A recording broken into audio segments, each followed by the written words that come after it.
Welcome to IT Pro TV. I'm your host, Don. Coming at you live from San Francisco, California. You're watching IT Pro TV. Hello, everyone, and welcome back to another exciting edition of IT Pro TV. I'm your host, Vaughn Smith, and this is our Cisco Cloud Fundamentals series, and we're back in a part 2 of our VLANs and VXLANs. And back to help us explain a little bit more about VXLANs is Mr. Ronnie Wong. How are you? I am doing well, Vaughn. Thank you again for joining us as we continue on our Cloud Fundamentals series here and getting started. So we have been taking a look, of course, at VLANs and VXLANs. And in the first part, I talked quite a bit on the idea of VLANs because I'm really comfortable with that subject. So I tend to kind of talk. But hopefully the background of it and understanding what happens and the limitations behind it is going to set us up for realizing something, which is that we need to have some fix, some way to work around those limitations. Because even though we talk about it as being in the cloud, it's still fundamentally networking, and we still have to understand how we deal with issues like this. And it's a good base to start with because now we understand a lot more about VLANs. Maybe you already do know about VLANs, but it's also good for test material. Right. Because I feel that they're going to ask us some questions specifically about maybe comparing and contrasting and why you would want to use these things. Yeah, it's pretty much that way, especially when we start taking a look at the way that Cisco deals with those exams. But everything that we're talking about at this point, this is really called out on the exam objectives itself.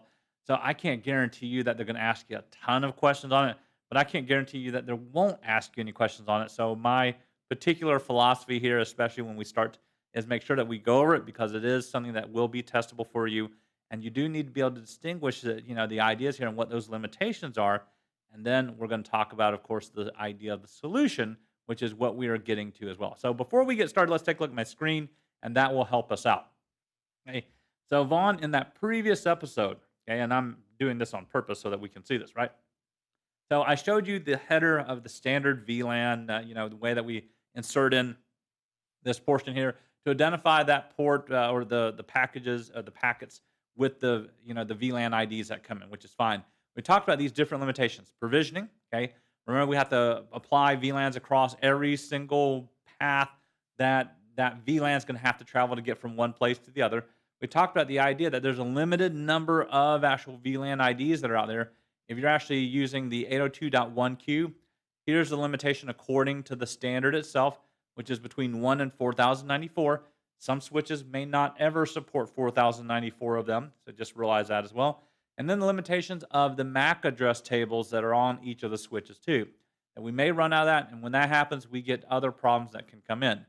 So Vaughn, with the layer 2 technology in hand that we have, that we know about, okay, from coming from our studies in CCNA routing and switching, we probably have not actually realized that that limitation is something that we have to worry about.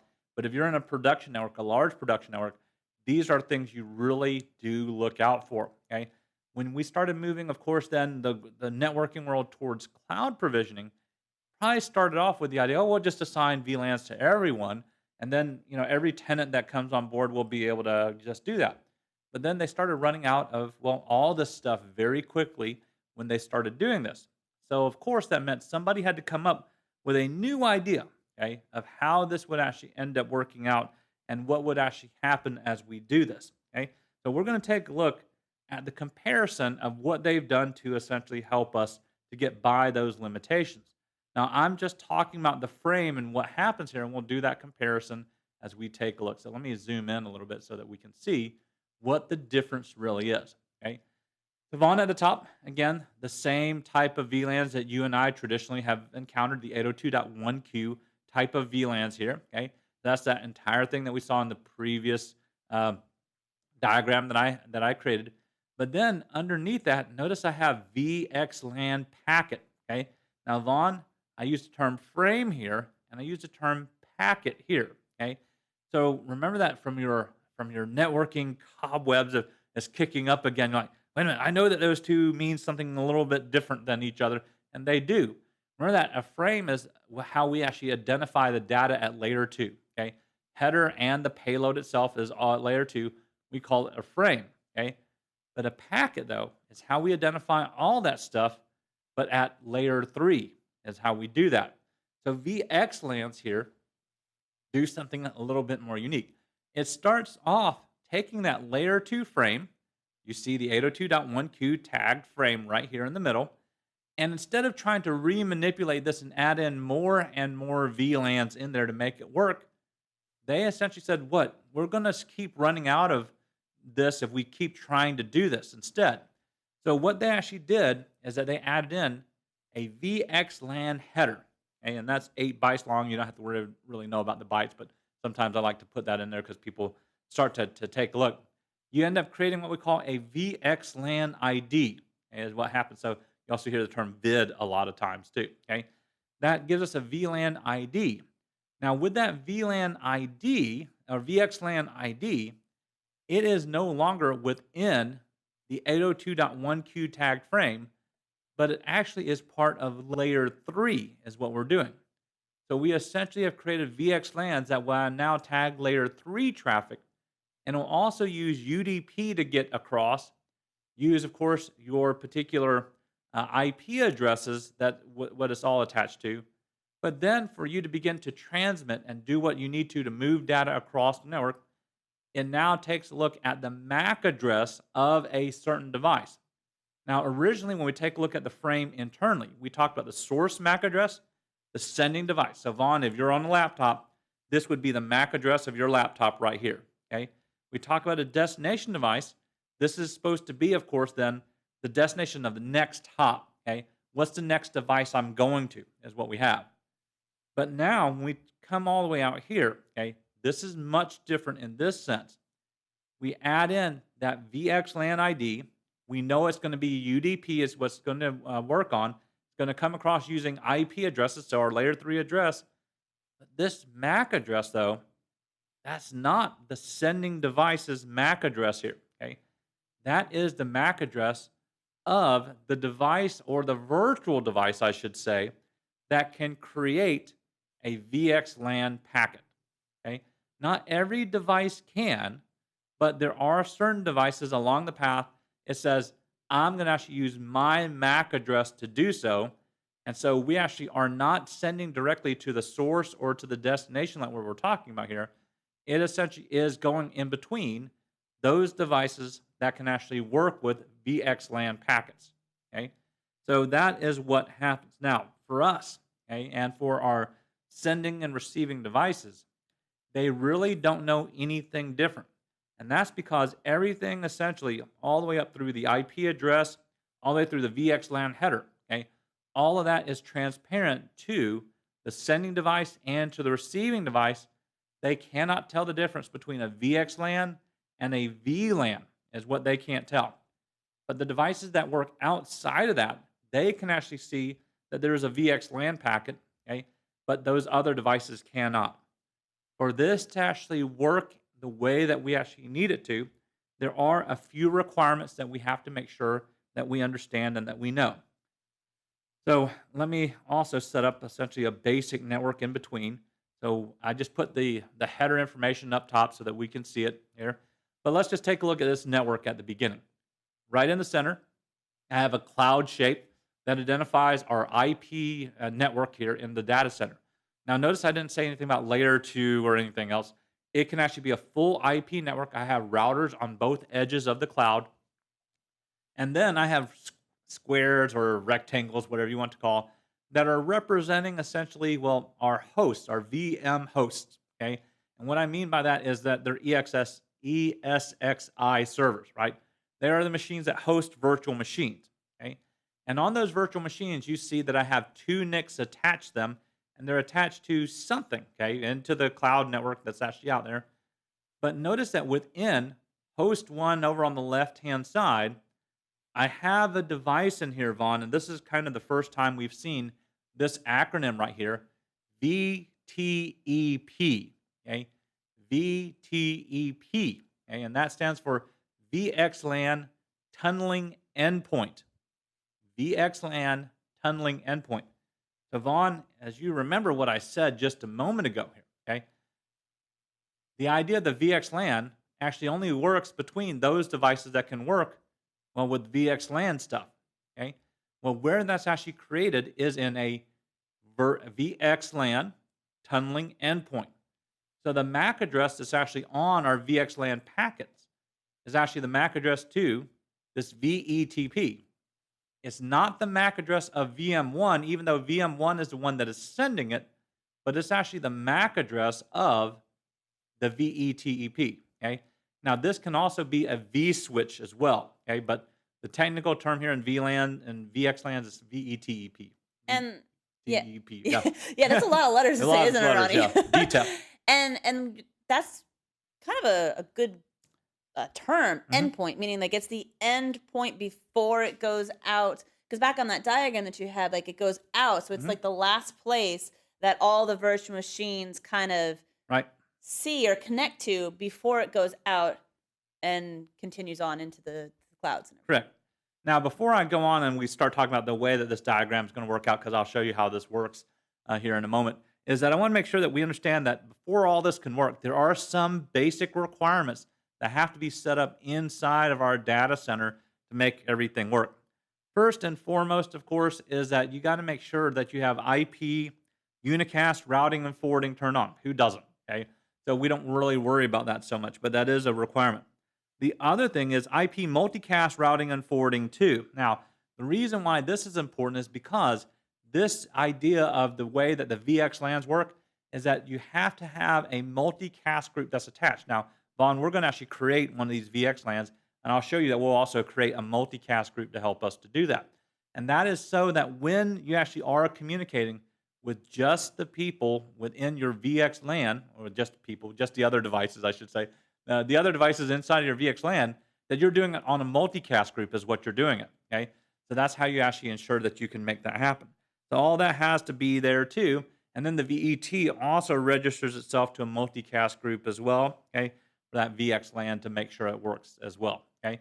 The other thing that we also have to make sure of, okay, to ensure that all this happens, is that the MTU size, okay, the maximum transmission unit size, has to be greater than what we're traditionally used to, which is normally about 1,500 bytes, right? Somewhere around 1,518.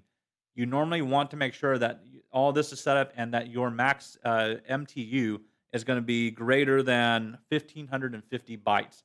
So it has to be a little bit larger because look at the additional information that we're packing in here to make sure that all that works, okay? So that is what helps us here, okay? Now, all that helps us to essentially overcome the limitations that we've been talking about here in terms of VLANs, okay? VMs can actually end up connecting to multiple VXLANs without any additional configuration once we get it set up. In other words, the VMs themselves, they don't know exactly what VXLAN that they're connected to, okay? The VMs only know what they're actually supposed to be connected to in terms of VLANs themselves. But remember, as they're sending devices across these networks, okay, they don't know about them. Now, what are some of the limitations we talked about? Okay, remember that the limitation that we talked about is the idea of provisioning. That normally we have to put VLANs on every single switch that goes across our data center network. Well, here, Vaughn, because we're working on layer 3, okay, IP network, we no longer are actually limited by the idea that there's only a certain, that we have to actually put VXLAN IDs across every single device out here, okay? All of this is actually going to be put into a layer 3 header, okay, right here as well. It's going to be sent across the network, and when it actually takes a look at the MAC address of where it's going to actually find the other side because it's going to create these tunnels between them for VXLANs is how that's going to end up working, okay? So we don't really have to worry about all the technicalities of how everything works inside. We'll talk about it a little bit, but we don't have to at least try and figure out how all that's going to work in between. The VTEPs can also identify in the way that it's set up over 16 million layer 2 segments, okay, in the existing physical network that's actually connected to. So unlike the limitation of 802.1q that we talked about, which was 4,096, they're saying it can do up to 16 million of these things. So we shouldn't be limited in that way. Yeah, that's a pretty big extension Yeah. on that one. It's a huge extension, yeah, when you actually compare it to what happened, okay? But once it's set up, the switches then begin to learn about all the MAC addresses of all the VTEPs that are in there, and then you are ready to go, okay?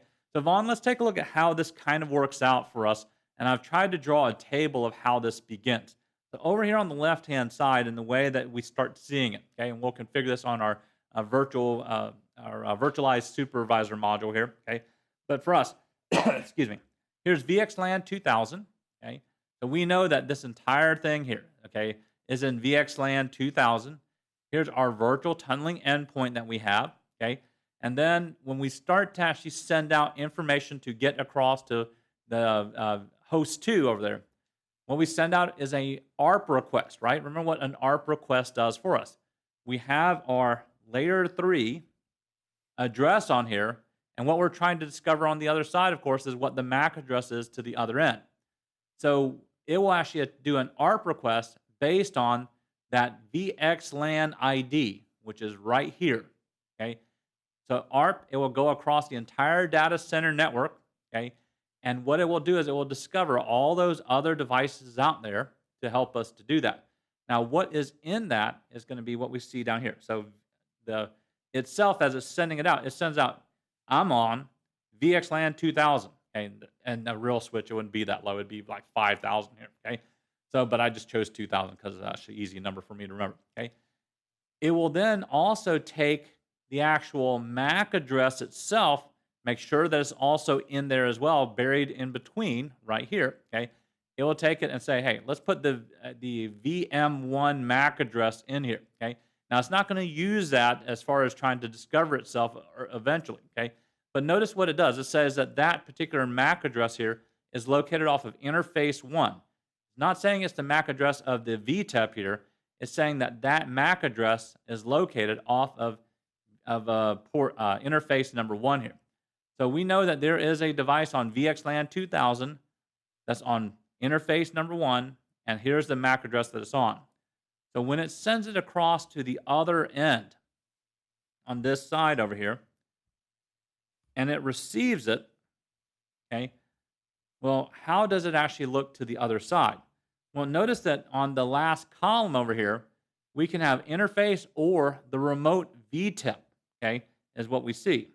So it will receive, and it will actually find out, hey, here it is, VLAN 2000, the MAC address for that VM inside of that VXLAN 2000, and then it will, of course, even say, I found it using the IP address of VTEP1. So that's what it receives on this end. So when it replies back, it will change it up again, okay? Let me see if I can, okay? So as it actually replies back here, now when it sends it out, we'll end up seeing that it'll say, all right, so I'm on VLAN 2000 as well, VXLAN 2000, and I know that who I'm sending it to is back this way, and I'm coming also sending mine out. Oh, that should be VM2. Sorry, I didn't change it. I should have. That should be VM2. That's what happens when you do things pre-done here. So it actually sends it out this way, and on the other end, it will again have that same information. It will receive it.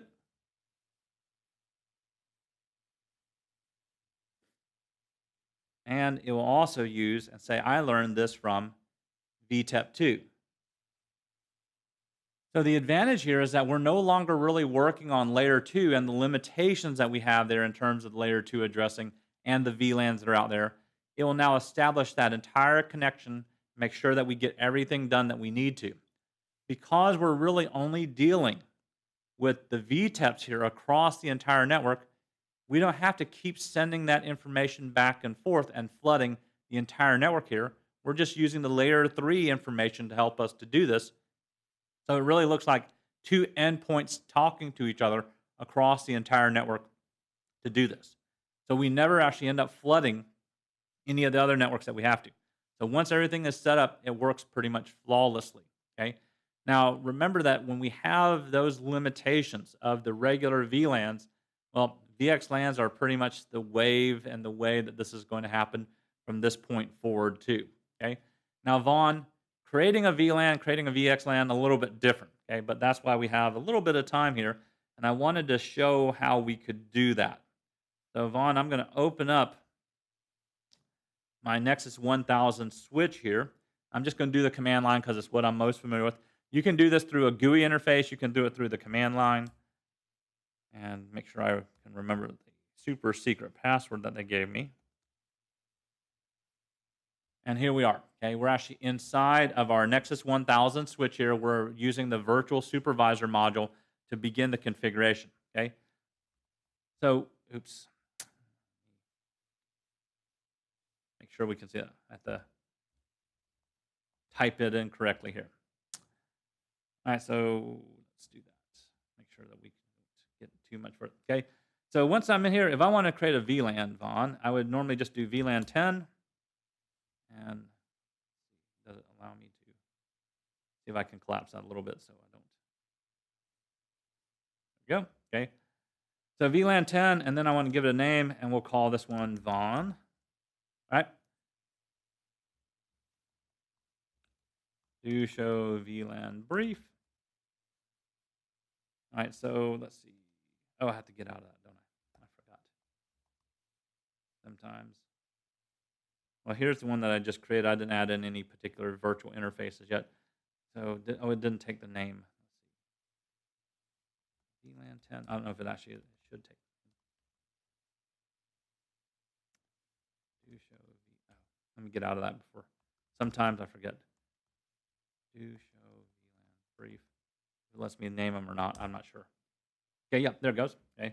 So I just wanted to show you that I was manipulating this, that I wasn't copying it. I always forget that you can't keep in that interface as you're doing it, okay? You have to get out of the interface so you can name it. So there we go, okay? So Vaughn, there's your VLAN, okay, that I've created. So we know how to create a VLAN. Not exactly the most difficult thing in the world. But when it comes down to creating a VXLAN, though, okay, we have to begin to do it just a little bit differently here. So we have to turn on a feature that we call feature segmentation. Feature segmentation, and in a moment here, it will now tell me that feature segmentation is enabled, so it actually knows that we're about to do some VXLAN stuff is what we're going to do. Now, the configuration is different. We can't actually just say VXLAN yet. We have to create what we call a bridge domain, and then we give it the name that we want. We'll do VXLAN, let's do 5000 here. Oh, it's the name. There can't be any spaces in it. My fault, okay? So VXLAN 5000, and now it's going to ask me, what is the segmentation here? Okay, notice that it gives me a limitation here. Okay, it says 4096, so I can't create the VLAN 2000 that I had on my slide that I had on my diagrams here. So it says the limitation, but I'm just going to do 5000 to keep it equal there, and then this is where I'm going to create that multicast group. 239, 5.5.5. That way I identify that with it. And now I can create another one. So again, bridge, domain, VXLAN. Now you can name these things whatever you want to. I'm just trying to name them something that will actually make sense and keep me online on track here. Segment, ID. I'm just going to do 7000 here. I just chose odd numbers is what I chose. Okay, and then group 239, which is in the multicast range. 7.7.7 is what we want to. Okay, now we're not exactly completely done yet, but that's essentially the basic creation of our VXLANs that it's going to work with. Okay, once we do that, we now need to do what we would normally do. Now, Vaughn, I didn't actually add in any interfaces in the VLAN that I created for you, but you can see some of these interfaces on the ports over here. So with the VXLANs, we want to create what we call our vEthernet port profiles that are going to put VMs into our VXLANs here, okay? So the way that we do that is we do port profile, and then we do type. I'm going to tell it that we want to actually create a vEthernet port profile. If I spell it right, vEthernet, which is harder to say. And we'll do this one for 7000, just as an example. Notice that the actual prompt changes here. And now it's just like you're configuring a regular VLAN. So we want to do switch port, mode access. And then from that point, we know that that's what normally goes in there. switch port access, and then we're going to tell it what bridge domain to be a part of. Bridge domain. And we're going to now name it the VXLAN 7000. And then we make sure it doesn't shut down. And if we're using VMware, which is normally what you're actually doing here, because that's where the NX1000V is normally run, is that we also create a port group. And then we make sure that it's enabled too, inside of course, VMware. Okay. So all of that's actually the configuration for what we can actually end up doing and creating here. Okay. That's just a simple example.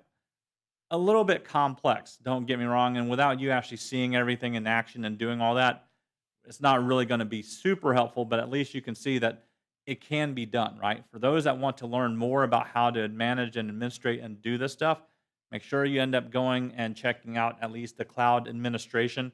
You'll probably see some of this stuff done there as well, okay?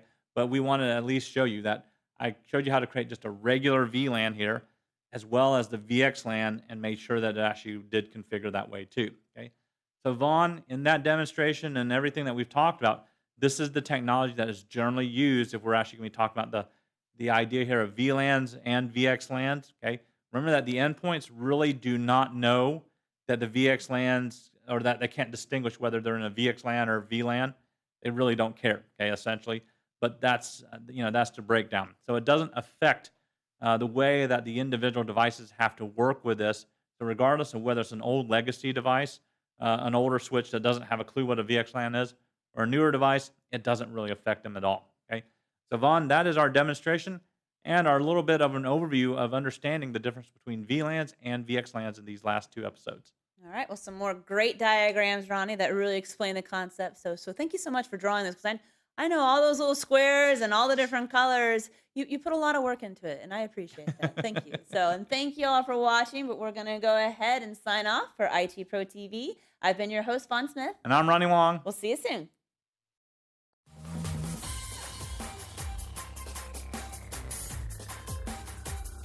Thank you for watching IT Pro TV.